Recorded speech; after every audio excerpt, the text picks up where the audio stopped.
Yo aquí estoy, mi tiempo es muy corto porque quiero que hablen los expertos, los ponentes.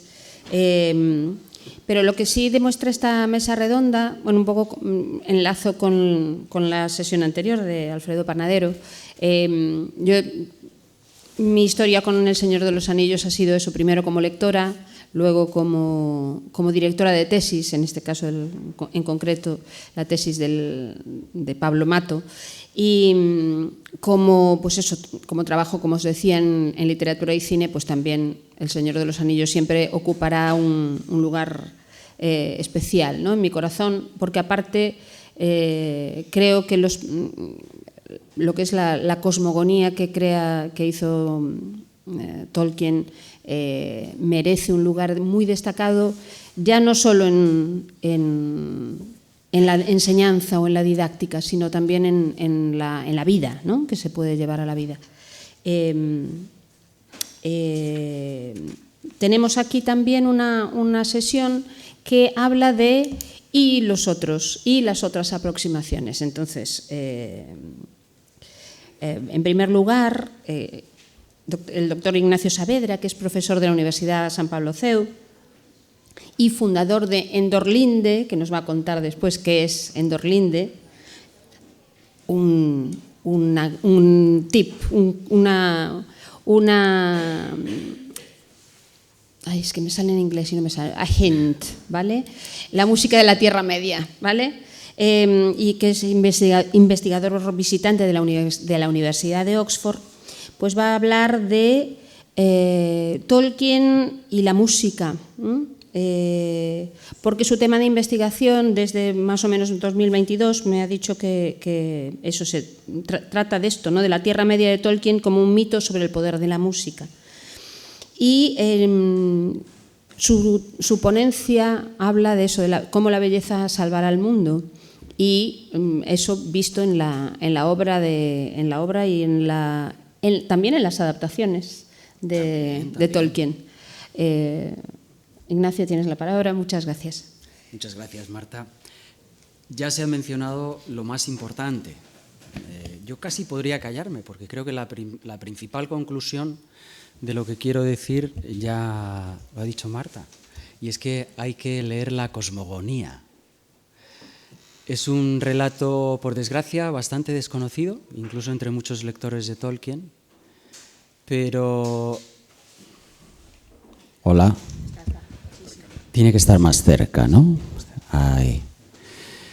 Hay que leer la cosmogonía. En otras palabras, o en una palabra, el título de esta cosmogonía es Ainulindale, o Ainulindale, según escuelas de pronunciación.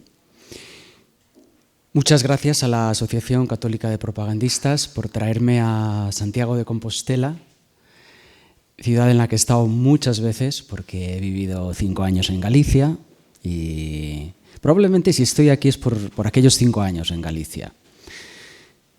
Y además la ACDP me ha traído aquí a hacer lo que más me gusta, que es hablar sobre la música o sobre la estética musical en la obra de Tolkien.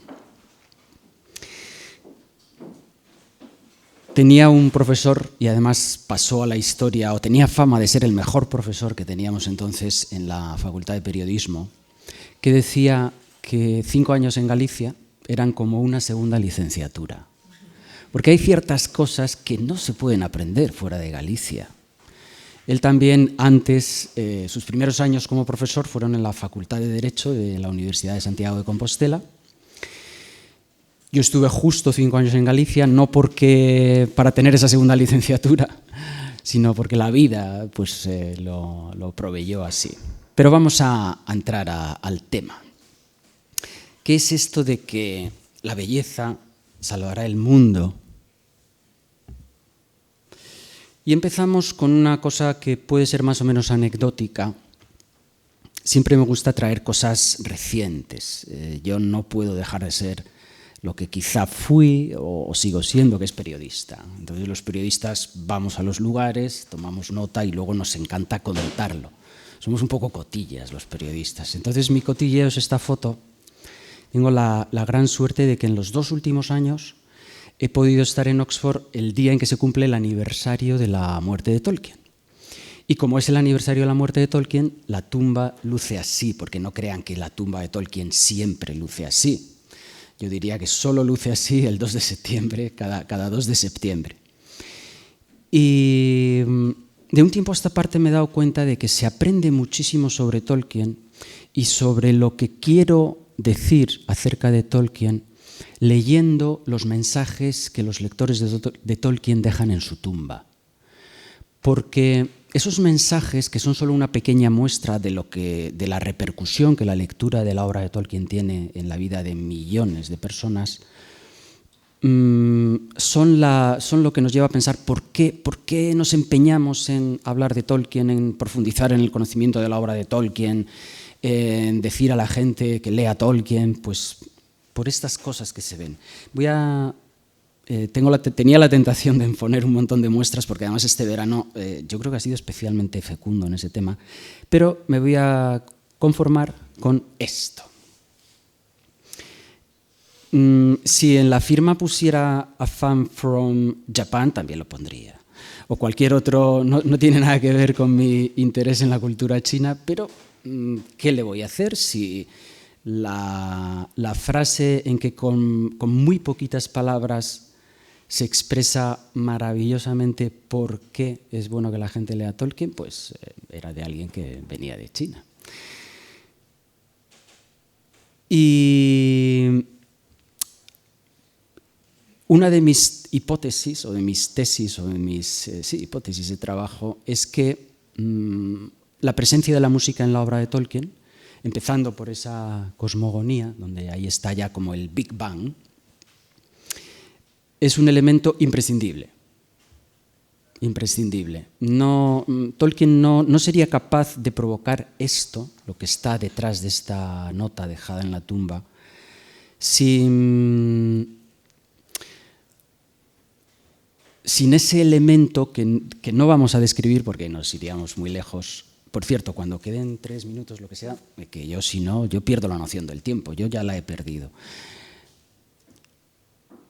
Fonoestética. Hay una estética musical, una especie de estética filológico-musical. Porque yo no quiero poner en duda que Tolkien era, ante todo, filólogo y que El Señor de los Anillos es filología. Eso no, para mí eso es sagrado, eso son las tablas de la ley.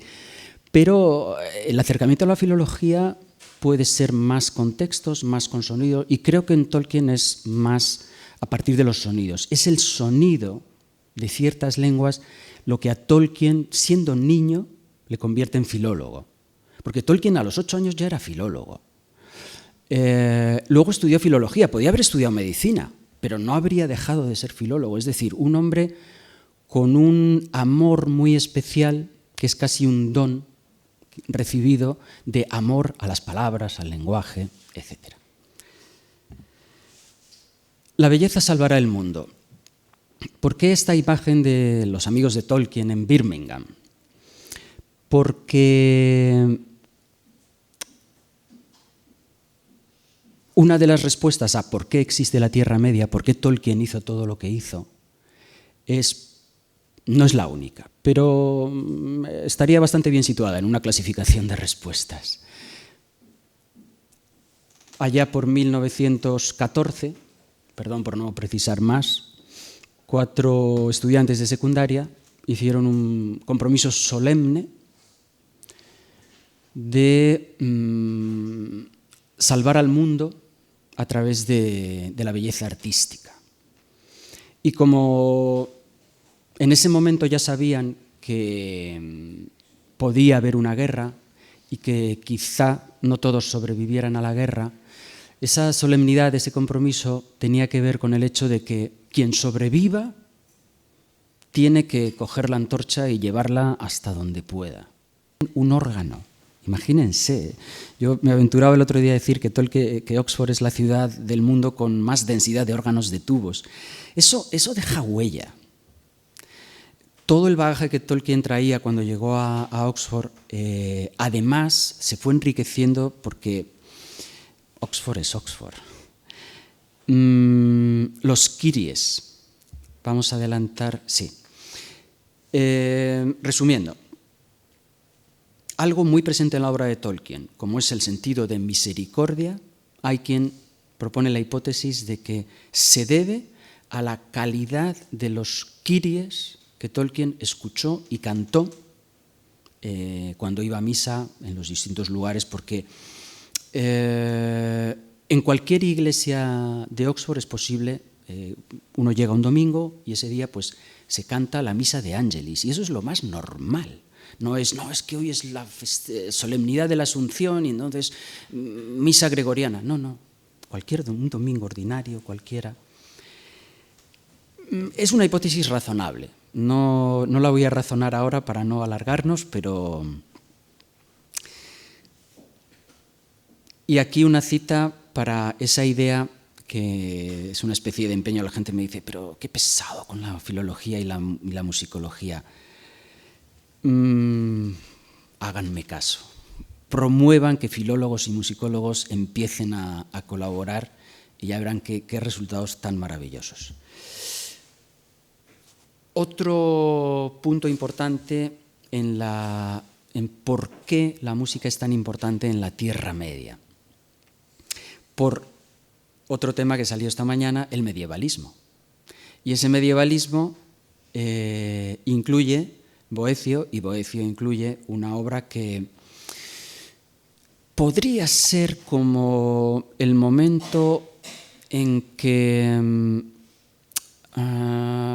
la escuela pitagórica, las teorías musicales de la escuela pitagórica son algo así como bendecidas por la cosmovisión católica.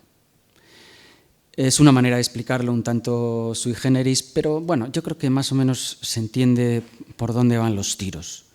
Porque puede haber momentos en que los filósofos católicos digan, claro, es que los griegos, como no tenían nuestro Dios todopoderoso, redentor, etcétera, etcétera, pues pusieron en su lugar la música. Pero llegan los filósofos medievales y casi lo elevan, es decir, le dan como una nueva naturaleza y lo incluyen armónicamente en su concepción. Bien, también queda ahí medio apuntado en modo de pincelada un poco gruesa, pero sigamos. Hay que ir terminando, ¿verdad? Bueno, pues vamos a terminar. Quizá no podamos poner el vídeo entero, voy a poner un trocito. ¿Qué se puede hacer con todo esto? Pues, por ejemplo, inventar una historia, no escribir un libro, sino una historia, un cuento de hadas, en el que expliquemos qué pensaba Tolkien sobre la música. Estaba preguntando si mejor las preguntas al final, si no les importa. Pues los deseos de Ignacio Saavedra se cumplen en nuestro siguiente ponente, que es filólogo y músico y además profesor de enseñanza secundaria, que es Pablo Mato. Continúa trabajando, además de realizar su tesis doctoral sobre la saga del Anillo, continúa trabajando en el ámbito de la teoría de la recepción y estudia las nuevas creaciones artísticas que se realizan, o sea, basándose en las obras de Tolkien. En su ponencia, que se titula La creación fantástica a partir de la obra de Tolkien, pues va a exponer eso, una de las... va a mencionar justamente estas obras, las obras más representativas que se han realizado a partir de la obra de Tolkien. Pablo. Gracias.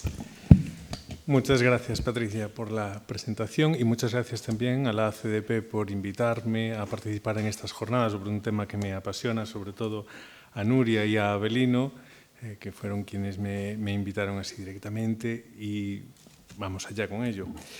Hablar a estas horas de la tarde ya quiere decir que poco de lo que vaya a decir yo hoy ahora mismo va a ser original. Quería ser el primero en ponerles una canción en élfico, pero ya se me han adelantado. Quería ser el primero en ponerles imágenes de las películas primeras de Tolkien. Bueno, en las imágenes pondré, pero ya nos han hablado de ellas también. Lo cierto es que la obra de Tolkien ha inspirado a un número extraordinario de gente a lo largo de los años, desde su publicación en los años 50. Y sobre todo, en los últimos 20 años ha habido muchos ejemplos, los cuales se han visto en gran medida muy condicionados por la estética de las películas de Peter Jackson, tanto las del Señor de los Anillos como las del Hobbit.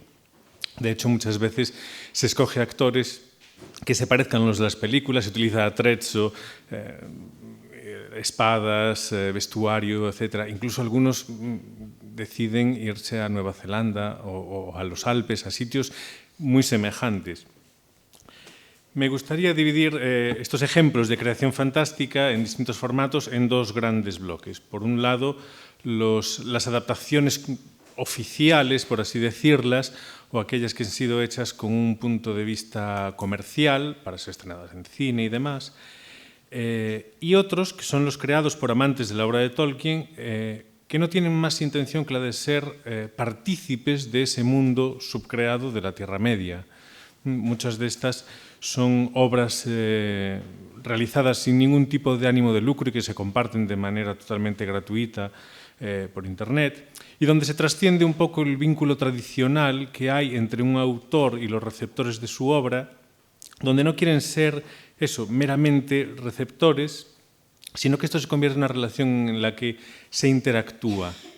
Y el público tiene un papel activo y es capaz de sumergirse en las obras, en las novelas, incluso en muchos casos haciendo lo que se llama cosplays, caracterizándose, disfrazándose de sus personajes favoritos, o concibiendo contenidos nuevos y reclamando contenidos nuevos a los creadores para un poco seguir aumentando su experiencia de aquella cosa de la que son amantes. Los fans, este término a veces me gusta utilizarlo, a veces no, porque muchas veces se ha considerado de una forma bastante negativa o peyorativa. Los fans reclaman atención sobre sus héroes favoritos, sobre el lugar donde transcurren las historias, datos geográficos, y cuando llega el momento en el que los fans no reciben esta información, la crean. En algunos casos incluso llegan a cambiar el punto de vista de la narración original, como pasa con el libro El último anillo de Kirill Yeskov, un autor ruso, en el que es un poco complicado leerlo porque cambia los nombres para que no parezca que se está refiriendo a los mismos, pero todo el mundo se da cuenta de que está refiriéndose a los mismos. En vez de Gandalf le llama Gandulf y cosas así. Ese aún es un poco evidente, pero hay otros que son muy difíciles. Entonces, ¿qué es lo importante de este libro? Este libro cuenta la historia del Señor de los Anillos, pero desde el bando de los que perdieron la guerra, desde el bando de los orcos y de los hombres del sur y del este, que estaban en el bando de Sauron y perdieron. Y un poco parte de esta idea de la historia la escriben los vencedores. Y entonces es su reflexión acerca de no hay solo una versión en blanco y negro de la historia donde un bando acumula toda la perversidad y el otro bando pues es casi beatificado gloriosamente, sino que hay términos intermedios, capas grises, como, se ve como pues nosotros no queríamos venir a la guerra, pero nos convencieron o convencieron a nuestros líderes para ir y demás. Y es una lectura realmente muy interesante para ver, digamos, otra visión de la misma historia.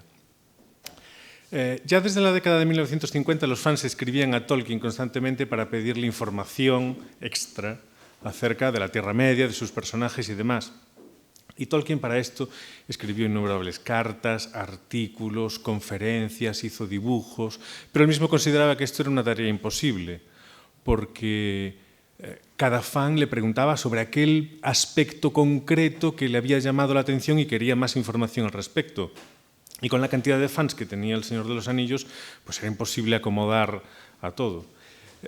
El material que él fue recopilando para intentar responder a todas estas preguntas fue después publicado de manera póstuma por su hijo Christopher Tolkien dándole forma y convirtiéndolo en lo que hoy conocemos por el Silmarillion, más los volúmenes de la historia de la Tierra Media y los volúmenes de la historia del Señor de los Anillos, donde intenta aunar ahí toda la información. Podemos dividir las obras de Tolkien en dos grandes grupos, como decía. Por un lado, las adaptaciones oficiales o comerciales y, por otro lado, adaptaciones y material creado por los fans. Por las películas voy a pasar muy rápido porque ya Alfredo nos ha hecho un resumen de ellas, pero cuando hablamos de las películas, muchas veces, película del Señor de los Anillos, muchas veces pensamos en esto. Y lamentablemente la primera imagen que tenemos es esta, la del estudio Rankin Bass, que presenta unos hobbits que son... no me equivocaría mucho si digo que a Tolkien no le hubieran gustado nada. Y sobre todo pues un personaje del mago, terriblemente estereotipado y demás. A continuación vino la película de Ralph Bakshi. Yo me acuerdo de ver esta imagen en todos los tebeos y todas las revistas que leía cuando era pequeño. Siempre aparecía esto, terriblemente publicitado. Llamaba El Señor con la barba gigante y la espada más grande aún. Y aún no conocí en El Señor de los Anillos ni nada, pero esta imagen se me quedó grabada en la mente. Tuvo sus problemas, como la imagen súper oscurista, y sin embargo, lo que decíamos antes, los fans del Señor de los Anillos van a ir a verla, aunque después la critiquen terriblemente. Por lo cual, en taquilla funcionó bastante bien, pero las críticas fueron demoledoras y entonces los productores no se decidieron a continuar. Entonces dejó, como antes nos había dicho, la cosa ahí y medias res. Pero podemos contar siempre con Bass y Rankin para que concluyan la historia por nosotros, y entonces cogió lo que quedaba de historia y nos hicieron El Retorno del Rey. Yo no puedo empezar siquiera a explicar esta imagen: un hobbit con chanclas, montado a caballo, con una espada, dos enanos escondidos detrás del caballo, y el que está allí asomado por detrás, no sé, parece que el rey que retorna es Frodo o un hobbit. O sea, es una cosa así un poco extraña. Pero es lo mismo, es una versión terriblemente infantil. Por supuesto, pasarían 20 años hasta que tuviéramos una adaptación que, aunque tuvo sus detractores, pues había mucha parte de la crítica y de los fans que le dieron su aprobación por ser bastante fiel a la obra de Tolkien. El propio Peter Jackson, en los comentarios que hay en las versiones extendidas de los DVDs, ya dijo: siempre que teníamos alguna duda, recurríamos al libro. No sé si en todos los casos, pero bueno, es un comentario que le hace quedar bien ante los fans y demás. Después también hay aquellos radicales que dicen: no aparece Tom Bombadil, mal, todo mal. O sea, 3 películas, 9 horas, mal porque no aparece ese personaje en concreto. Como 10 años después tenemos, más controvertida aún por su adaptación, El Hobbit, un cuento que ayer decíamos que era infantil en su mayor parte. El propio hijo de Unwin, del editor, escribió una reseña diciendo que lo recomendaba para niños de 9 años. Y con un libro de 200 páginas para niños de 9 años hacemos otras 9 horas de película. Y de esto no vamos a hablar nada. Lo vamos a decir lo que dijimos.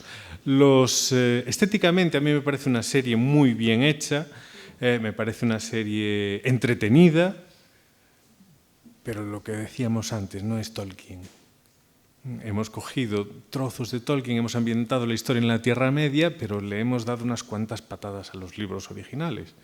De manera que hay muchas cosas de las que se podrían hablar, pero no. Lo dejamos así y nos quedamos con la idea de que los fans de Tolkien vamos a ver absolutamente todo lo que lleve la etiqueta Tolkien. Después ya lo criticaremos, pero lo vamos a ver. Y yo sí que voy a ir un poco más allá, ya adelantándome a los futuros estrenos. Ya no son futuribles, sino que ya son, esperemos, futuros. Dentro de 2 meses parece ser que se estrena en los cines La Guerra de los Rohirrim, una precuela del Señor de los Anillos, que muestra las guerras del pueblo de Rohan antes de la historia del Señor de los Anillos. Claro, la estética que se nos presenta es una película de animación y una estética de cómic, de manga japonés. Entonces habrá que ver un poco cómo casa esta estética japonesa de la animación con la estética medieval que presenta Tolkien. Pero bueno, lo iremos a ver también, aunque después lo critiquemos. Y aún más, se está rodando ahora mismo, se ha anunciado que Andy Serkis, el actor que hacía de Gollum, está rodando The Hunt for Gollum, la caza de Gollum. No existe aún una imagen oficial de la película y esto es un póster, curiosamente, que ha creado un fan, como un posible póster promocional de la película.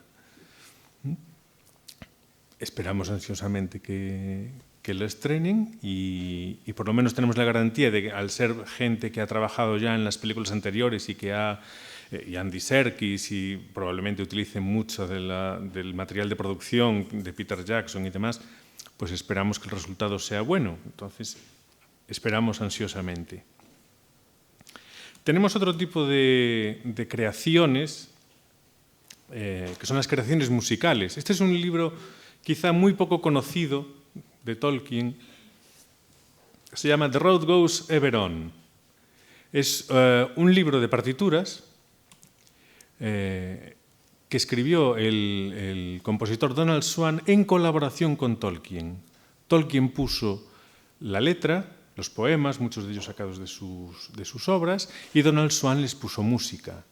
Tenemos poemas en élfico, tenemos poemas en inglés, canciones en élfico, en inglés, e incluso tenemos una guía de pronunciación que escribió el propio Tolkien para explicarle a la gente que quisiera interpretar estas canciones cómo se pronunciaban las canciones en élfico. Y aquí era donde iba a decir yo, ¿van a escuchar ustedes por primera vez una canción en élfico?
Y dentro de las creaciones tenemos los cómics, otro término que a veces también ha sido un poco denigrado, entonces ahora a veces se utiliza el término novelas gráficas.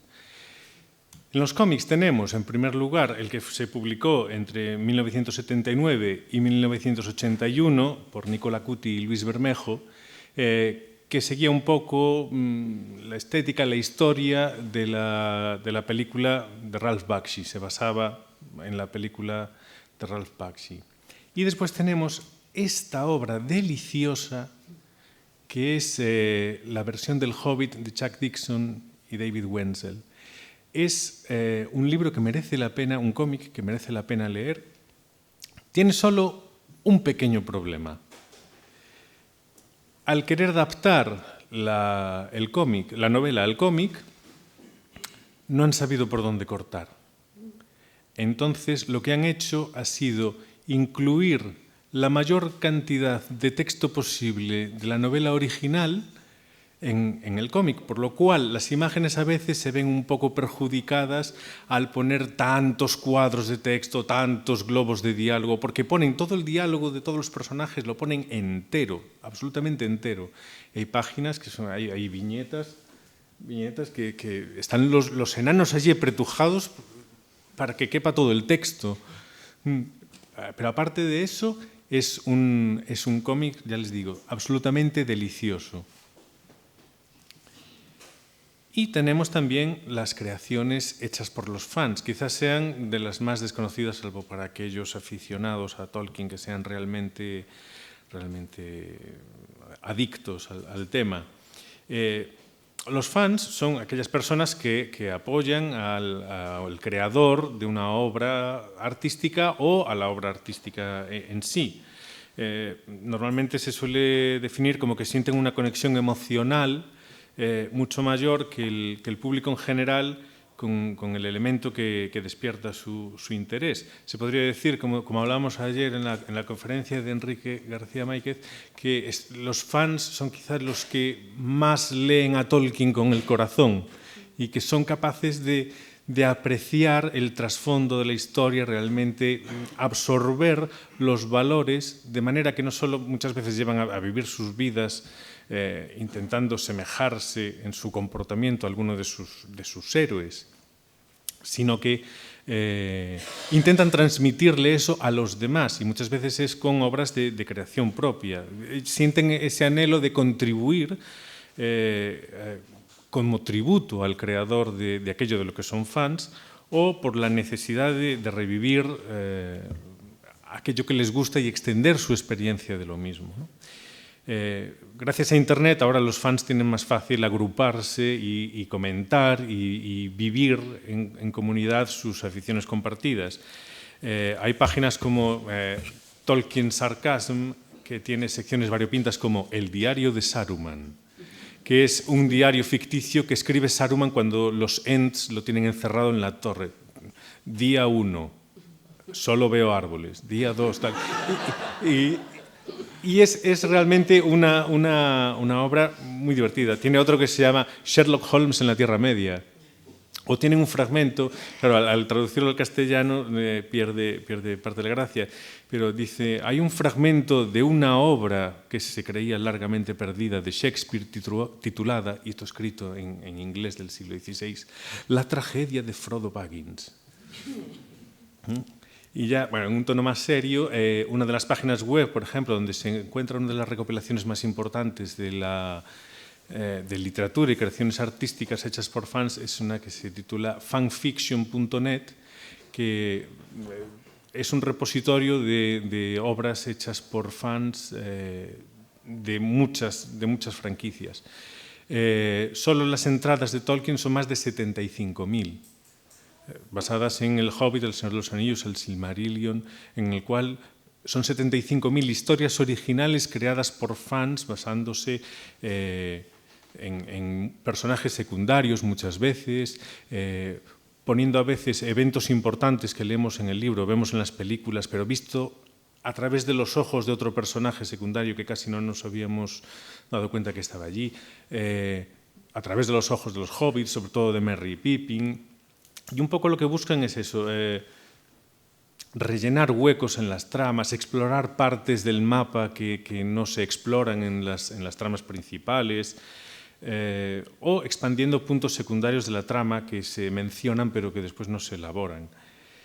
También hay crossovers, que se llama el mezclar personajes de series literarias o cinematográficas distintas. Entonces hay alguna historia, por ejemplo, en la que vemos personajes de la saga de Harry Potter campando a sus anchas por la Tierra Media e interactuando con los personajes del Señor de los Anillos, por ejemplo.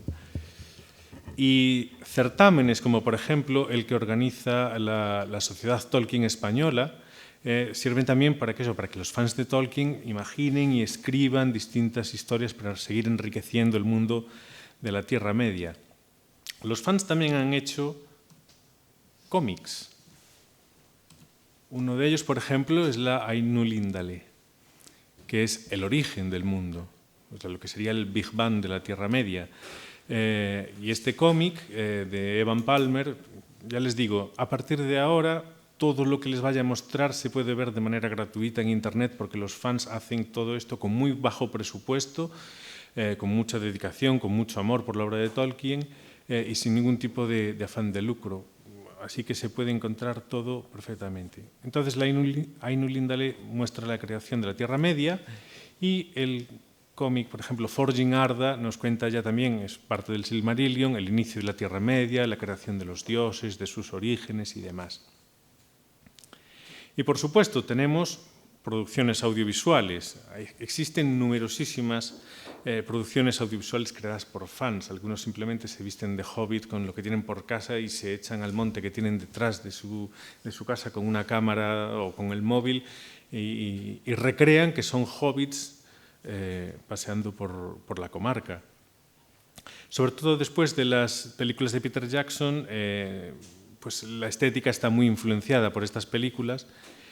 Se busca un estilo, un tono parecido en vestuario, caracterización y demás. Voy a destacar unas pocas, sobre todo por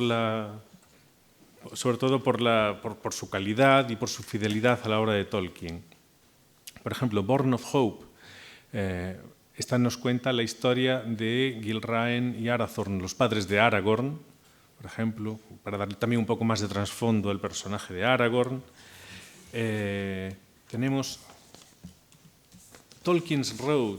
Esta es un cortometraje muy original, se centra en la lucha interior de Tolkien a través de su experiencia en la Primera Guerra Mundial y cómo va dejando salir a los personajes que después van a conformar sus libros. Ahora que van a estrenar una película de los Rohirrim, es muy interesante, Horn of Gondor, el cuerno de Gondor, donde se utiliza un personaje que es Borondir, un jinete de Gondor al que mandan al norte para reclutar la ayuda de Eorl, el joven, para que venga con los Rohirrim para ayudar a Gondor, que están asediados por los hombres del este, lo que va a dar después a la creación del reino de Rohan. La comunidad de los espectros del anillo, es un corto cómico en el cual 4 Nazgûl se juntan para hacer una especie de terapia de grupo y decir, pero ¿cómo es posible que no seamos capaces de coger a 4 hobbits que están perdidos por el mundo, que no saben ni a dónde van, y no somos capaces de cogerlos? Además se ven las distintas personalidades a cada uno, es realmente muy, muy divertido. Pathfinder son personajes originales que no aparecen en la obra de Tolkien, pero sí está ambientada en la Edad Media, una princesa que se pierde y aparece un guerrero misterioso que la rescata, la lleva a su casa, hay un triángulo amoroso y hay batallas, luchas y demás. El guerrero se parece así un poco a Aragorn en su forma de comportarse. Y esta, no sé si se ve bien, The Mewlips, los maulladores. Esta es un cortometraje de animación basado en un poema de Tolkien que sale en el libro Las aventuras de Tom Bombadil. Los Mewlips o los maulladores son esas criaturas con las cuales los padres hobbits asustan a sus hijos para quitarles de la cabeza cualquier intención de salir en busca de aventuras. Si sales, los Mewlips te van a seducir, te van a atrapar y te van a comer. Es bastante inquietante, bastante terrorífica. Y la última, The Hunt for Gollum. Este título a lo mejor les suena. De hecho, hubo una especie de problema cuando se anunció que Andy Serkis iba a hacer una película con este título. Esta película, que está en YouTube, desapareció, la quitaron. Y los fans protestaron y la volvieron a subir otra vez a Internet. O sea que también el poder de los aficionados de Tolkien a la hora de reclamar las cosas es importante. Esta película es una película, es un cortometraje, tiene una calidad técnica y artística fantástica. Se basa en 2 o 3 líneas del capítulo del Concilio de Elrond, donde Gandalf comenta que Aragorn y él estuvieron buscando a Gollum una vez que se enteraron de que el anillo de Frodo era el anillo único, pues para interrogarlo y demás. No dice más. No lo encontramos y tal, y después los elfos y tal. Y entonces coge esta idea y hace un cortometraje.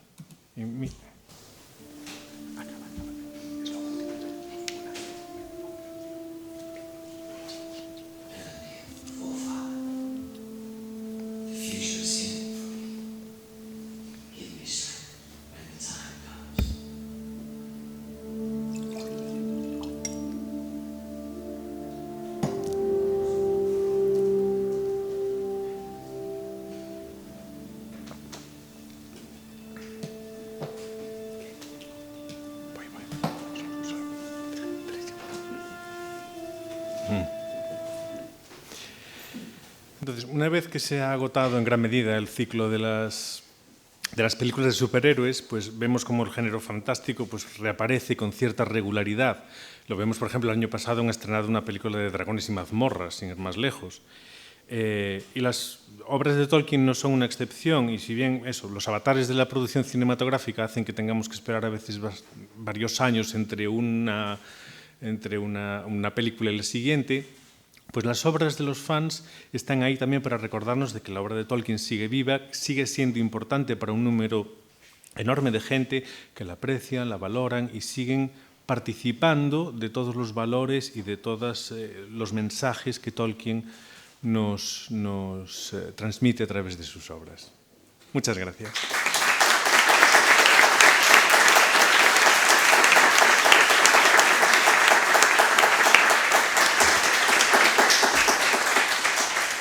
Muchas gracias, Pablo. Y rematamos la mesa redonda con la aportación del doctor Ángel Ruiz Pérez, colega y amigo de la Facultad de Filología, estamos aquí muy bien representados, que es profesor titular de Filología Griega aquí en la Universidad de Santiago, investiga literatura griega antigua en relación con la religión y el mito. Y hoy nos va a hablar del estudio del lenguaje en Tolkien. Ángel, gracias. Pues muchas gracias, Patricia. Como somos compañeros de facultad, y es una alegría tenerte. Y quiero agradecer a la CDP la invitación, y cuando Abelino en concreto me planteó que de qué quería hablar, a mí se me ocurrió que podía hablar siendo filólogo, pues del estudio del lenguaje en Tolkien, sobre todo porque en la segunda edición del Señor de los Anillos, Tolkien dice que su preocupación al hacer el libro era principalmente lingüística, cosa que a mí me dejaba perplejo, ¿no? Tú haces una obra con no sé cuántos mil personajes y tal, y tu preocupación es principalmente lingüística, ¿no? Yo cuando digo lingüística pienso en una rama del saber en la que está Saussure, en la que está Jacobson, gente así como muy seria, en los bordes de la filosofía del lenguaje, que se pregunta por los fonemas. Bueno, por resumir, y me voy a poner al nivel de Gandalf, como explicaré luego, ¿no? A nivel de sabiduría de Gandalf, voy a decir una cosa de ese nivel de sabiduría. Resulta que linguist en inglés no es solo el lingüista, sino es la persona a la que le gustan las lenguas. Nosotros decimos, este es un políglota, le gusta aprender muchas lenguas. Pues en inglés parece ser, yo no tenía ni idea, se dice linguist, ¿no? La producción de Tolkien, cuando era primariamente lingüística en El Señor de los Anillos, era el interés que tenía por las lenguas. Esta es mi gran revelación que me he hecho a mí mismo y que les transmito aquí. Es decir, Tolkien amaba las lenguas, las que conocía y las que se inventaba.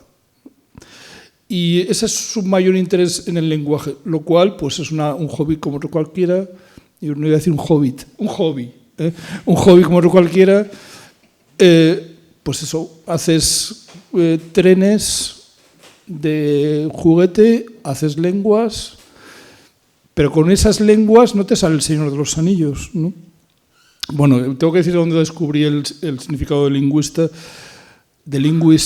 como políglota, leyendo las memorias de un clasicista inglés que se llama Kenneth Dover, que no recomiendo, son súper amargas, pero es uno de mis hobbies, leer biografías de estudiosos del mundo clásico, son muy ilustrativas, ¿no? Y Kenneth Dover de Oxford, contemporáneo de Tolkien, y que tiene pinta de que no eran en absoluto amigos, pues son caracteres totalmente opuestos, dice en un momento determinado que él no era un linguist. Y yo me quedé perplejo, porque Kenneth Dover tiene unos estudios impresionantes sobre orden de palabras en griego antiguo, que es una cosa eminentemente lingüística.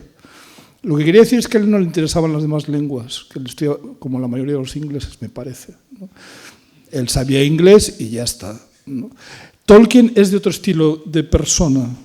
A Tolkien sabemos que le gustaba mucho el español. No sé si esta mañana nos hablaban de su galofobia. No sé si lo decía por eso, por incordiar. Dentro de las lenguas románicas me gusta el español. Sabemos que su ayo, no sé llamarlo ayo, su preceptor, sacerdote, era de origen español en parte. le gustaban mucho las lenguas germánicas. Él estudió, te voy a presumir, siempre se lo digo a mis alumnos, Tolkien estudió classics, pero luego acabó, no sé si el término es licenciándose, en inglés antiguo, con especialización en el islandés, ¿no? Y estuvo a punto de naufragar en sus exámenes de clásicas porque había descubierto el finés y estaba estudiando finés en vez de estudiar latín y griego, que era para lo que se estaba examinando a lo largo de la carrera. Con todo esto, lo que quiero decir es, el amor del lenguaje que tiene Tolkien no es saber cómo son los fonemas. Lo que le interesa a Tolkien es las lenguas, su variedad, su riqueza, su sonoridad. Trabajar con las lenguas, crear lenguas inventadas, perfeccionarles, darles una belleza que recogiera esa belleza que él veía en las que había conocido. Era linguist, en ese sentido, amante de la variedad de lenguas. Y creó mundos para esas lenguas, para que no fuesen lenguas sin un humus en el aire. Lo dice en una carta de 1958, y la leo. Nadie me cree cuando digo que mi extenso libro es un intento de crear un mundo en el que una forma de lenguaje acorde a mi estética personal pueda parecer real. Es decir, él crea un mundo para que su lenguaje tenga sentido. En una carta anterior de 1955 lo dice mucho más por extenso. La observación sobre la filología pretendía aludir a lo que creo que es un hecho primario acerca de mi trabajo, que es todo de una sola pieza y de inspiración fundamentalmente lingüística. Cuidado que estoy traduciendo, he usado el traductor de Google en concreto. Es decir, que en nuestra facultad llegó la última edición de las cartas de Tolkien, me la cogí, me la leí, he copiado, lo he puesto en el traductor de Google y lo estoy leyendo con lo del traductor de Google que me dice fundamentalmente lingüística. Ahora todos podemos entender fundamentalmente de una persona amante de las lenguas, ¿no? Las autoridades de la universidad bien podrían considerar una aberración por parte de un anciano profesor de filología escribir y publicar cuentos de hadas y relatos, esto salía esta mañana, y llamarlo un hobby perdonable porque ha tenido, sorprendentemente para mí, tanto como para cualquiera, éxito. Salía esta mañana. Publish or perish, en el caso de un profesor universitario, Tolkien publica un libro que se hace famoso sobre hobbits, ¿no? Pero no es un hobby en el sentido de algo muy diferente del propio trabajo, tomado como una vía de liberación. La invención de las lenguas es la base. Las piedras se hicieron más para proporcionar un mundo a las lenguas que al revés. Para mí, lo primero es el nombre y luego la historia. Esto es lo fascinante, lo que a uno le deja perplejo y lo que podemos comprobar al revés cuando vemos una obra de literatura fantástica con nombres inventados para una historia, que a veces los nombres son ridículos, absurdos, cacofónicos. Es decir, no creo que se entiende cuál es la... Tolkien empieza con la lengua y crea un mundo en el que esa lengua tiene sentido. Mucha gente hace literatura fantástica al revés y les salen unos nombres rarísimos, ¿no? ¿Y cómo surgió todo esto? Pues en la Primera Guerra Mundial, ¿no? En la Primera Guerra Mundial, en esa época en la que estaba estudiando clásicas, se acabó y se fue a la guerra, descubrí que las leyendas dependen de la lengua a la que pertenecen, pero una lengua viva depende igualmente de las leyendas que transmite por tradición. Por ejemplo, que la mitología griega depende mucho más de la maravillosa estética de su lenguaje y, por tanto, de su nomenclatura de personajes y lugares. En la mitología hay muchas cosas de etimología, ¿no? Y menos de su contenido de lo que la gente cree, aunque, por supuesto, depende de ambos, y viceversa. Y ahora voy a hablar de lenguas inventadas, la más famosa, el esperanto. El volapük, el esperanto, el ido, el noval, etcétera, etcétera, lenguas inventadas, están muertas, mucho más que las antiguas lenguas no utilizadas, porque sus autores nunca inventaron ninguna leyenda en esperanto. Esto es un poco la mentalidad de Tolkien. Yo no la comparto. No la comparto porque no me parece que haya que hacer una lengua para crear una mitología nueva o un mundo nuevo en el que esa lengua tenga sentido. Pero eso es lo que quería hacer Tolkien. Y va y le sale El Señor de los Anillos y nosotros admiramos El Señor de los Anillos quedándonos muy lejos de lo que Tolkien en realidad quería, quizá. Yo creo que ahora que se entiende mucho mejor lo del prólogo, ¿no? Eso de primariamente lingüístico, ¿no? Leo el prólogo ahora, de la segunda edición. Dice Tolkien: tenía pocas esperanzas de que otras personas se interesaran por este trabajo, especialmente porque su inspiración era principalmente lingüística en este sentido de lenguas, y se inició para proporcionar los antecedentes necesarios de historia para las lenguas élficas. Bueno,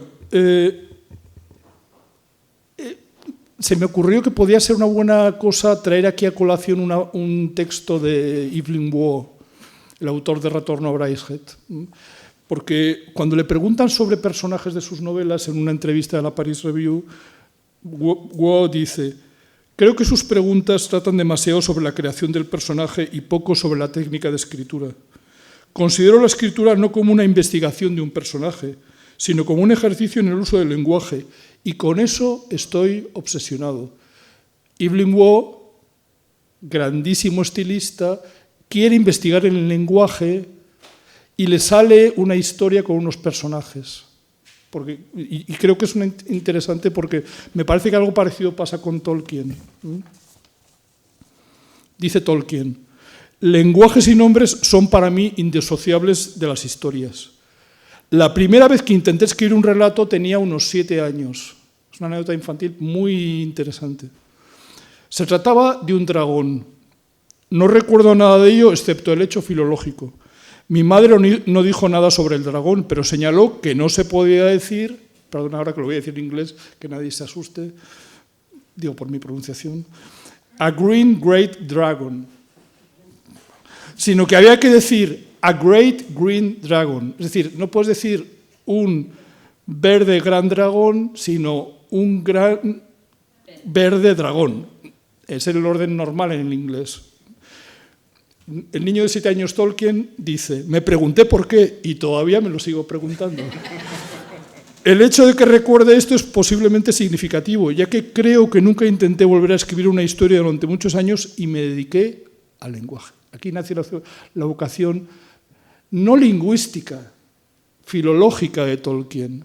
Tolkien fue filólogo porque quería conocer las lenguas, la estructura de las lenguas. La cosa no se quedó ahí, sino que se inventaba lenguas, ¿no? Lenguas que él intentaba que fueran bellas, lo más hermosas posibles, con la mejor sonoridad, con algo ha salido en la parte de la música.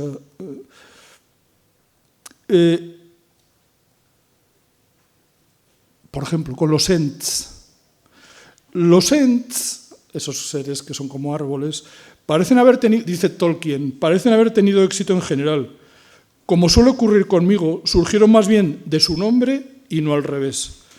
Yo diría que los Ents se componen de filología, literatura y vida. Deben su nombre al, cuidado que esto es inglés antiguo y no tengo ni idea cómo se pronuncia, Elt Entagewark. Es una palabra una frase del inglés antiguo, de origen anglosajón, y a su conexión con la piedra. Hay una palabra en inglés antiguo que es enta, tiene que ver con piedras, y Tolkien con eso hace unos personajes que son los Ents. Bueno, pues hay un lenguaje de elfos, hay lenguajes de elfos, hay lenguajes de hombres, hay lenguajes de enanos, hay lenguajes de orcos, también hay hasta un lenguaje de los Ents, que debe ser aburridísimo, se pasan semanas hablando para decir una frase, ¿no? Todo refleja la belleza de la realidad, pero también, y aquí es donde quería llegar, ya he explicado que el lingüístico es amor a las lenguas, y ahora voy a decir, vamos a ver cómo trata las lenguas Tolkien. La lengua como una cosa maravillosa, la lengua como algo, bueno, pues es como algo humano, con su maravilla y con sus defectos y su maldad incluso, ¿no? Hay lenguajes malvados o lenguajes que suenan mal, por ejemplo el de los orcos, ¿no? En el apéndice de fe del Señor de los Anillos se dice que no tenían lengua propia los orcos, pero tomaban lo que podían de otras y lo pervertían a su antojo. No obstante, solo conseguían jergas brutales, apenas suficientes para sus propias necesidades, a no ser que se tratara de maldiciones e insultos. Y ahora voy a hacer aquí se ha puesto una canción, se ha puesto cosas de fans. Yo voy a leer una frase en orco. A ver cómo se pronuncia. Ugluk, ubagronk, shapusduk, salumanglo, bubosk, sky. Supongo que suena fatal, que es de lo que se trata. Tolkien quería que sonara fatal, ¿no? La traducción parece ser que es Ugluk a los pozos negros, Shah, los excrementos asquerosos, el gran tonto Saruman, Sky, ¿no? Creo que con este ejemplo negativo se ve lo que intenta hacer Tolkien en positivo. Él hasta quería, que a mí me deja asombrado, quería escribir El Señor de los Anillos todo en élfico. Y dices, pero está loco. ¿Para quién va a escribir una obra de 1000 páginas en élfico? ¿No? Ahí es donde yo a Tolkien ya no le sigo. Ahí, yo me quedo ahí. A mí me sobra. Tolkien dice que hay gente que le hubiera gustado más textos élficos en El Señor de los Anillos. A mí me basta con los que pone. Porque Tolkien hace una labor de artesanía, ama los sonidos, intenta que suenen bien. Voy a poner un ejemplo muy tonto. Cuatro nombres muy conocidos. Galadriel, Legolas, Elrond, Aragorn, LGR. Sonidos con LGR. Creo que todos los nombres suenan bien. A mí me suenan bien todos, por lo menos, ¿no? Cuando escribió en el año 1987 una versión del Silmarillion que intentó que le publicaran, que no lo consiguió, le criticaron los nombres y Tolkien contesta: personalmente creo, y aquí creo que soy un buen juez, que los nombres son buenos y gran parte del efecto. Son coherentes y consistentes y se basan en 2 fórmulas lingüísticas relacionadas, de modo que alcanzan una realidad que, en mi opinión, no han logrado plenamente otros inventores de nombres, digamos Swift o Dunsany. Si os suena Los viajes de Gulliver, los nombres de los personajes a mí me parecen horribles, todos con muchas letras. Y bueno, pues Tolkien intenta hacer un lenguaje hermoso y lo intenta crear. Bueno, ahora voy a la otra parte y voy a poner 2 ejemplos de uso del lenguaje en el que Tolkien se ve que ha reflexionado sobre el lenguaje y quiere hacernos ver que el lenguaje tiene sus problemas, ¿no? Uno es el episodio de Moria, que ya ha salido aquí más veces, ¿no? Que es un problema de traducción. En la puerta de Moria hay una inscripción en élfico que Gandalf lee y no produce efecto. No produce efecto. Lo voy a leer lo que cuenta, que es muy... Así como nos gusta El Señor de los Anillos, pues dice: está escrito en una lengua élfica del oeste de la Tierra Media en los días antiguos, respondió Gandalf, pero no dicen nada de importancia para nosotros. Dicen solo: las puertas de Durin, señor de Moria. Habla, amigo, y entra. Y más abajo, en caracteres pequeños y débiles, está escrito: yo, Narvi, construí estas puertas. Celebrimbor de Aceveda grabó estos signos. ¿Qué significa habla, amigo, y entra?, preguntó Merry. Es bastante claro, dijo Gimli, el enano. Si eres un amigo, dices la contraseña y las puertas se abren y puedes entrar. Bueno, pasan varias páginas y de repente Gandalf cae en la cuenta. Es como yo cuando me di cuenta de lo que significa linguist en inglés, ¿no? Por eso me atreví a compararme con Gandalf, ¿no? Después de todo, yo estaba equivocado, dijo Gandalf, y también Gimli. Merry, quien lo hubiese creído, encontró la buena pista. La contraseña estaba escrita en el arco. La traducción tenía que haber sido: di amigo y entra. Es un problema lingüístico, como ven. Es una palabra élfica que significa algo que es como decir o hablar. ¿Cuál es la diferencia entre decir y hablar? Hablar es intransitivo y decir es transitivo, por decirlo así a lo tonto, ¿no? Bueno, pues Gandalf es tan listo, sabe tantísimas lenguas, que traduce la lengua élfica pasándose de listo, como yo cuando leo que la intención de Tolkien era primariamente lingüística, ¿no? Bueno, pues algo así está pasando aquí. Solo tuve que pronunciar la palabra amigo en élfico y las puertas se abrieron. Simple, demasiado simple para un docto maestro en estos días sospechosos. Aquellos eran tiempos más felices. Y es muy interesante la reflexión de Gandalf de cómo hemos pervertido el lenguaje, cómo se ha retorcido todo, cómo cuando dices algo ya es mucho más complicado lo que dices cuando hay sospechas sobre el lenguaje, ¿no? Bueno, El otro ejemplo, que ya no se me va a dar mucho tiempo, lo voy a decir así rápidamente, me parece muy interesante y creo que es una cosa central en El Señor de los Anillos, que es el momento del juego de adivinanzas, que salió también ayer, entre Gollum y Bilbo en El Hobbit, que sale luego mencionado en El Señor de los Anillos. Es un juego de adivinanzas en el que hay una adivinanza que no acierta Bilbo y contesta tiempo, como diciendo, necesito tiempo. Resulta que la contestación era tiempo. Se juega con varios planos del lenguaje. No es el lenguaje a nivel fonético, ni morfológico, ni sintáctico, es a nivel pragmático. Cuando dices tiempo, es necesito tiempo, no mi respuesta es tiempo. Bueno, esta es la primera cosa. Está lleno de trampas ese juego de adivinanzas. Y esto en relación con un anillo que se ha encontrado no se sabe cómo de Bilbo. Lo más decisivo es, y es más serio y más es lo que ocurre a continuación. Bilbo se pregunta a sí mismo. ¿Qué tengo en el bolsillo?, dijo en voz alta. Hablaba consigo mismo, pero Gollum creyó que era un acertijo y se sintió terriblemente desconcertado. ¿Qué tengo en el bolsillo? No es una pregunta informativa. Es lo que se llama una deliberación. ¿Pero qué tengo en el bolsillo? Cuando metes la mano en el bolsillo y tienes algo que no tenías antes, que resulta que es un anillo. Gollum lo acepta como una adivinanza, intenta contestarlo, lo cual es una trampa, porque las adivinanzas tienen la respuesta en el contenido de la pregunta. Y aquí es donde yo creo que está un principio de mal, que está en el propio anillo. Todo lo que tiene que ver con el anillo está asociado con el mal. Y tiene que ver con el poder, pero un poder maléfico, ¿no?, que lleva al extremo de que, espero que no haya nadie que no lo sepa, pero bueno, que cuando Frodo tiene el anillo, pues pasa lo que pasa con él al final en el Monte del Destino, ¿no?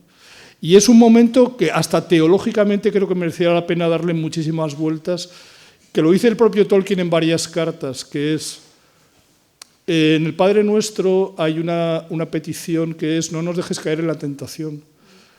¿Qué pasa cuando tienes una tentación tan grande que no puedes superar, como por ejemplo Frodo con respecto al anillo, ¿no? Bueno, la maldad del anillo se ve ya en este momento, cuando el lenguaje es pervertido, un poco inconscientemente por el propio Bilbo. Hay atenuantes. Está jugando a las adivinanzas con alguien que lo quiere matar. Se juega la vida, ¿no?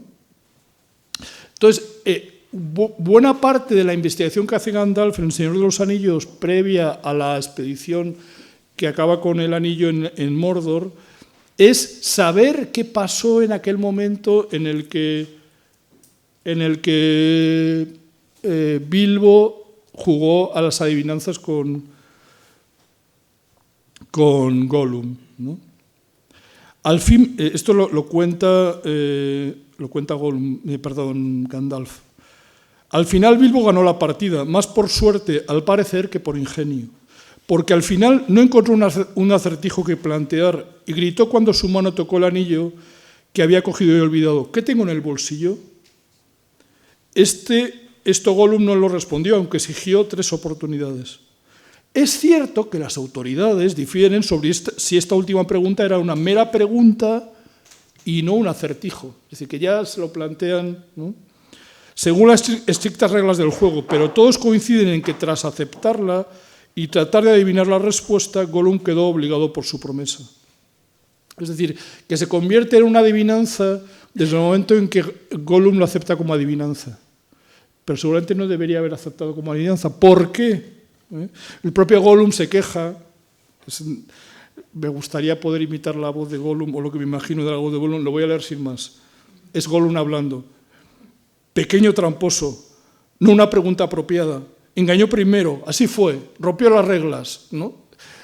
Hasta Gollum se da cuenta de que hay algo mal en todo este proceso de adivinanzas, de usar el lenguaje de una manera torticera.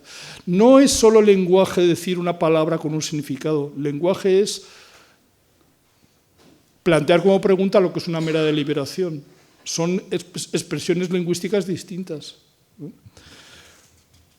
Una cosa es hacer una pregunta en general, aquí es más bien deliberar sobre algo que uno tiene, y otra plantear una adivinanza.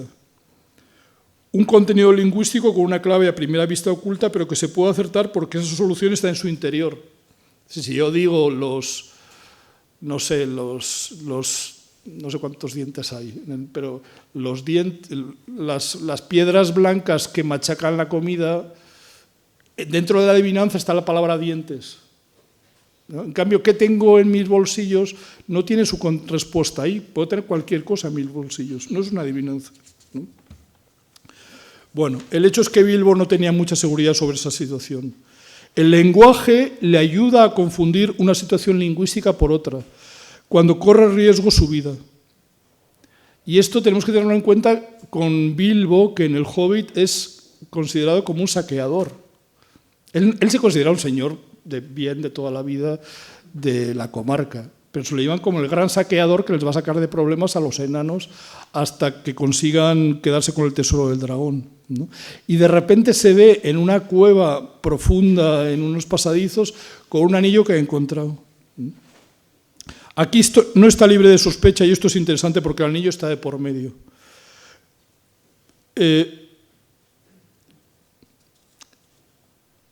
Bueno, el lenguaje tiene un papel en este drama. Y hay una frase que quería leer para hacerles pensar un poco. Dice, detrás de eso había algo más en acción, más allá de cualquier diseño del hacedor de anillos, de cualquier designio, perdón que estoy traduciendo con Google el traductor, más allá de cualquier designio del hacedor de anillos.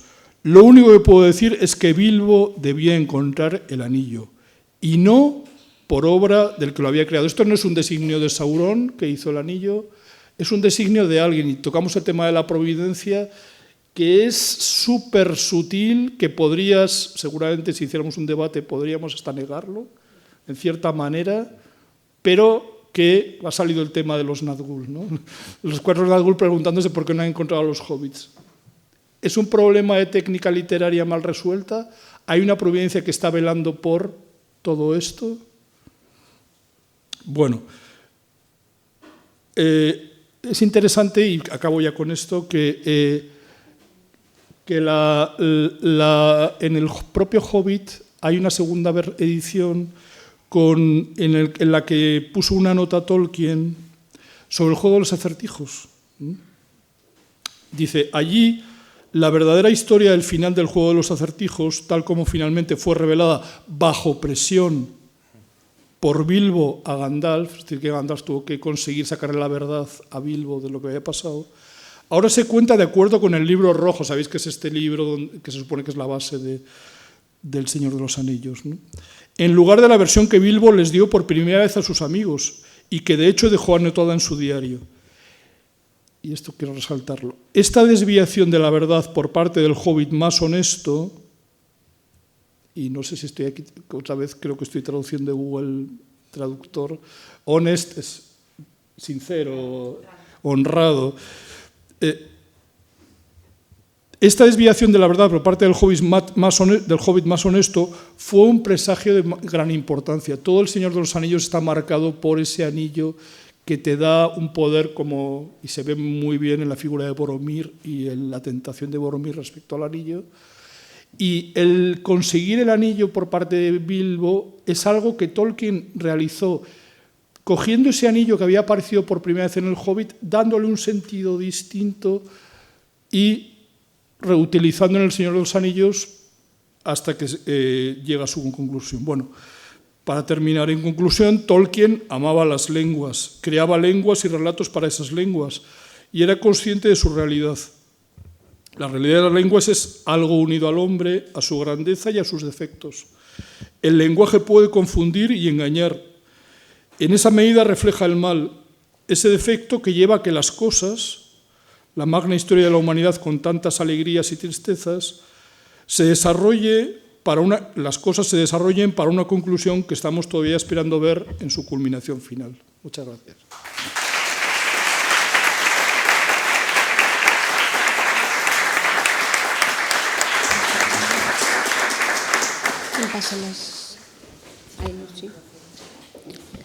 Preguntas, comentarios. No tenemos mucho tiempo, pero seguro que hay alguna allí ya. Sí, a ver si... Felicidades a todos en primer lugar, me gustó mucho la conferencia. Y quería hacer una pregunta que yo creo que a Ignacio le va a interesar probablemente, porque yo sé que él hizo su tesis doctoral sobre un asunto que involucra la relación entre la música y la nostalgia. Y yo quería preguntar si justamente en Tolkien es posible encontrar una relación entre ese núcleo musical, filológico, y una nostalgia que yo creo que en su obra pues está presente en todos los lugares, ¿no? Desde los elfos, que son inmortales y por tanto nostálgicos, hasta los hombres con esa nostalgia por la caída de Númenor, por esos reinos de Gondor y de Arnor, que en cierto modo son un recuerdo de ese reino perdido. Entonces quería preguntar un poco por eso, si es posible establecer una relación en ese sentido. Muchas gracias. Muchas gracias. Sí, es posible. Bueno, voy a decir algo más. Aquella tesis en realidad, aunque parecía la típica tesis sobre música de cine, sobre análisis audiovisual, la intención quizá oculta era hablar de la música de cine como una manifestación más del poder de la música. De hecho, aunque era sobre la música en el cine de Federico Fellini, compuesta por Nino Rota, ni siquiera de todas las películas de Fellini, sino de las que tenían más que ver con el elemento autobiográfico, encontré la excusa para citar el Silmarillion, el Ainulindale. Luego, en fin, pasaron muchos años y se encontró la conexión entre una cosa y otra, entre aquella tesis y mi actual campo de investigación. Y efectivamente creo que el principal punto de conexión, si se trata de buscar la expresión de la nostalgia a través de la música, serían los elfos. Porque además, lógicamente, el sentimiento de nostalgia en la Tierra Media es mucho mayor que en el mundo primario, porque los elfos viven miles de años. Entonces la acumulación de recuerdos, la añoranza, pues es como la nuestra, pero multiplicada por 100 o por X. Sí, hay conexión, es posible.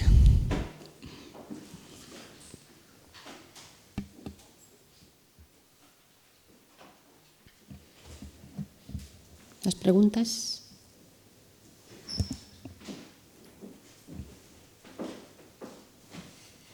Yo creo que esta mesa ha habido un designio sobre esta mesa porque creo que realmente el mundo de la creación y el mundo de Tolkien como tal pues ha estado presente. Entonces les podría preguntar pues muchas cosas a los ponentes.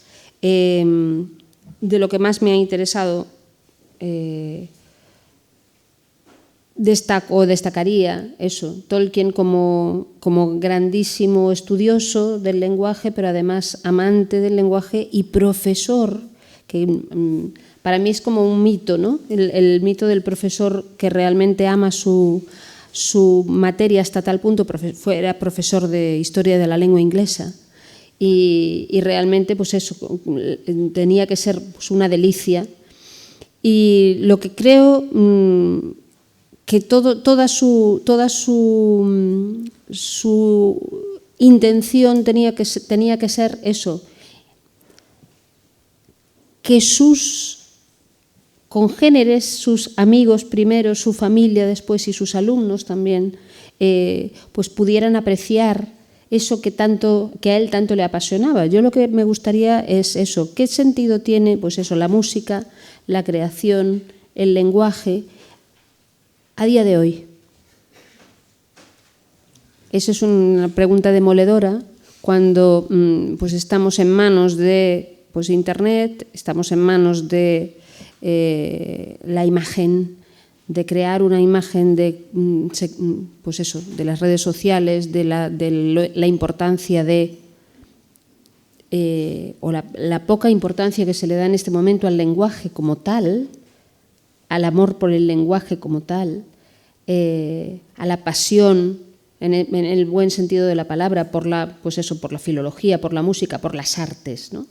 En un momento en que ¿dónde están las humanidades? Por eso esta mesa para mí es un consuelo real, ¿no? porque es eso, en el fondo, ese amor que tiene Tolkien por las lenguas y por el lenguaje y por la creación de universos, por la cosmogonía, tenía que ver con su amor a Dios, claro.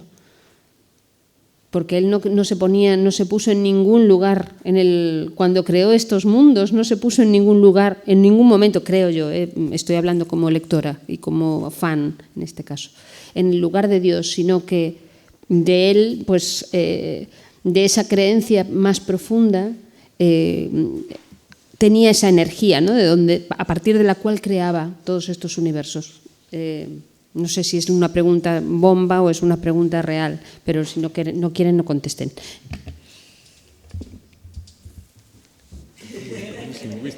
No, bueno, sí, estoy totalmente de acuerdo. Vamos, es decir, que a veces, por lo del publish or perish, ¿no? Realmente Tolkien, el profesor Alejandro Rodríguez de la Peña ha hablado de Einstein. Yo siempre pongo el ejemplo de Wittgenstein, ¿no? Wittgenstein, con su tesis doctoral, que tuvo un impacto cero, que se tuvo que explicar al tribunal porque no lo entendía nadie. Es decir, me parece que fue en Cambridge, ¿no? Es decir, estaban los tres del tribunal, que eran Bertrand Russell, Moore y otro más. Es decir, las tres grandes figuras de la lógica matemática. Les explica el Tractatus Logicus Philosophicus Wittgenstein. Y se lo tiene que explicar porque no lo entienden, ¿no? Entonces, eso desde el punto de vista de la política científica es 0 puntos de impacto, ningún público, lo publica en una editorial que no conocía a nadie, austríaca, me parece. Entonces, Tolkien ama el lenguaje, crea el lenguaje. A mí hasta me puede parecer un poco ridículo esas creaciones de lenguajes. Quiero decir, ridículo. Ese afán de decir, voy a escribir 1500 páginas en élfico. No acabo de verlo. Pero el impulso sí que es, y esto es una idea muy importante de Tolkien, voy a hacer como Dios, voy a subcrear. Dios me ha dado la posibilidad de hacer cosas hermosas, en concreto con el lenguaje. Como con todo, puede ser hermoso o puede ser feo, puede ser malvado, puedo usarlo mal, pero puedo hacer algo hermoso. Y es un poco lo que quería yo explicar aquí, lo que has dicho tú, ¿no?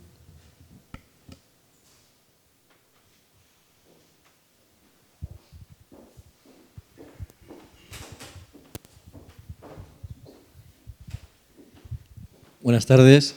Bueno, primero felicitar a los tres ponentes. Me han parecido tres ponencias extraordinarias. He aprendido muchísimo. Felicidades. Pero como queda poco tiempo y no quiero abusar, solo voy a hacer una pregunta. Aunque quería hacerle una a cada uno, solo voy a hacer una. Al profesor Mato. Pregunta de fan. Es una pregunta de fan.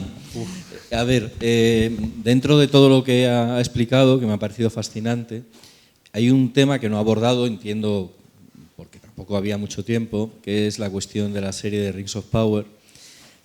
Yo, como fan que soy, porque antes que otra cosa aquí estoy como fan de Tolkien, hay una cuestión, porque no solo me interesa el mundo de Tolkien, como a todos los que nos gusta la creación tenemos varias aficiones, ¿no?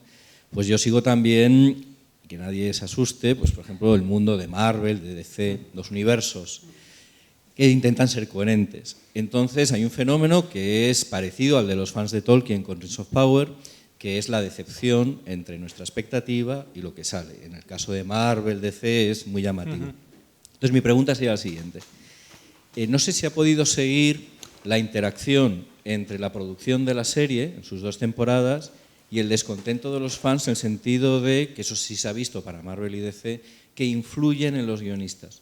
Esa sería mi pregunta. ¿En qué medida eso lo está siguiendo, lo está evaluando? Porque, claro, me ha gustado muchísimo lo que ha explicado de la creatividad de los fans, que yo no lo conocía en ese detalle, me ha parecido interesantísimo.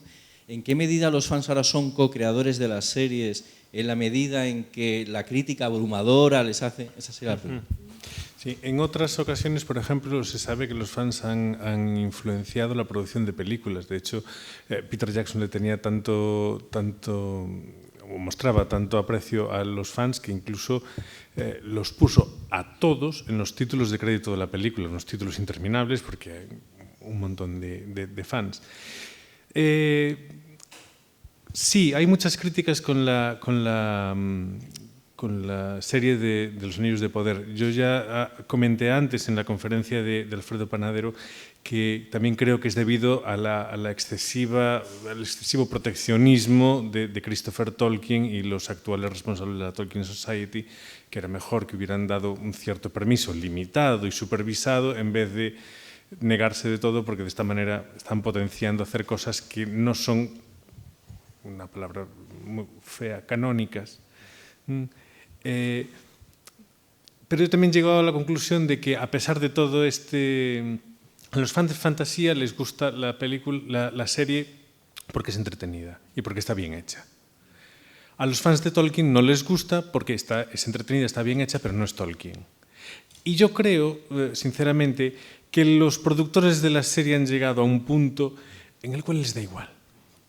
Ya no se dejan influenciar, lo hacen, Amazon les paga, hay gente que lo va a ver porque son fans y lo que decíamos antes, lo van a ver aunque sea para criticarlo, pero lo van a ver.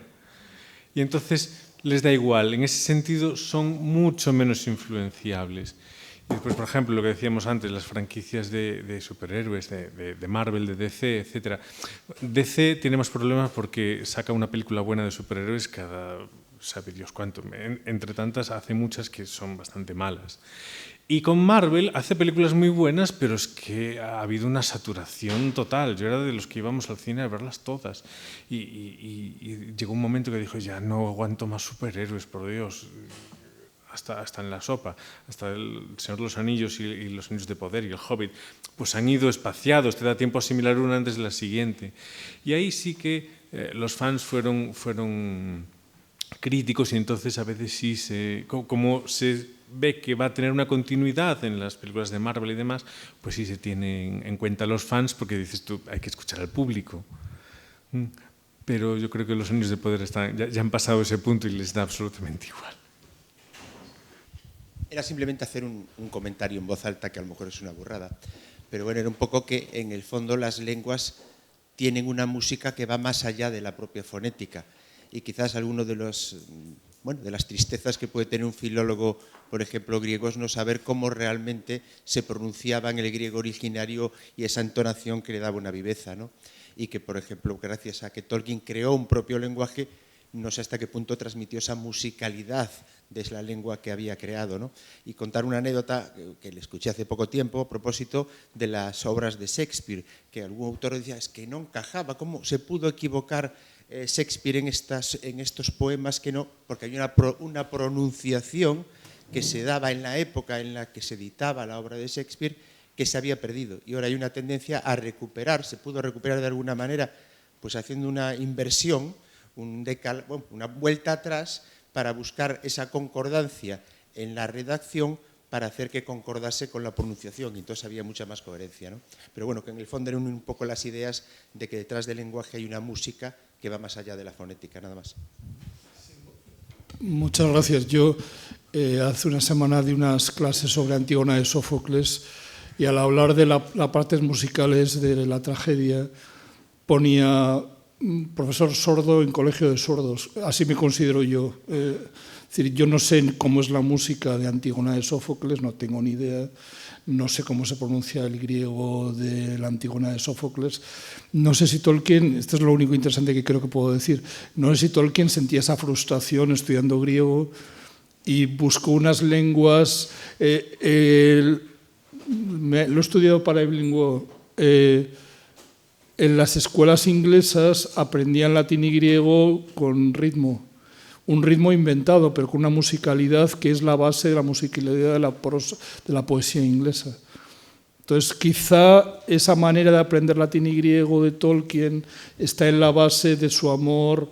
Y no sé, esto es como tema de investigación que lanzo, no sé en qué medida está en la base de los poemas de Tolkien tan incomprendidos, me parece, ¿no? Que muchas veces cuando llegamos a un poema de Tolkien decimos, a ver si no es muy largo, ¿no? Por lo menos me pasa a mí, ¿no? Entonces, quizá él lo valoraba especialmente los poemas, ¿no? Entonces, no sé en qué medida el ritmo del verso y el ritmo clásico de los versos tiene que ver con eso, pero bueno, es una observación. Pues muchísimas gracias a los tres y al público tan dedicado y tan estupendo. Gracias.